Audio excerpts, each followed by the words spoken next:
Алматыда жаңа реновациялау бағдарламасы қабылданды. Мегаполистегі тұрғын үй қорын жаңартуға бағытталған бағдарлама аясында 2030 жылға дейін 676 ескі үй бұзылып, тұрғындар жаңа пәтерге көшіріледі.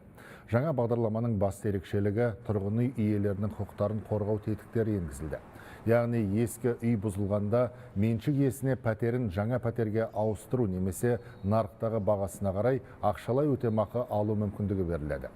Сонымен қатар барлық меншік иесі келісім берсе ғана үй бұзылады. Бағдарламада мүгедектігі бар тұрғындарға пәтерді бірінші қабаттан беру немесе жедел сатысы бар үйге көшіру қарастырылған. Қазір Алматыда 1366 ескі үй бар. Оларда 43 мыңнан аса адам тұрады. Новая программа, она нам дает, расширяет нам полномочия. Жаңа бағдарлама біздің өкілеттіктерімізді кеңейтеді. Бұған тек тозығы жеткен тұрғын үйлер ғана емес, сонымен қатар жеке тұрғын үйлер жатады. Сондықтан 1366 үй сол бағдарламаға жатады. Бұл қаланың барлық 8 ауданын толығымен қамтиды. Ескі үйлердің көпшілігі негізінен Түрксіб ауданында орналасқан.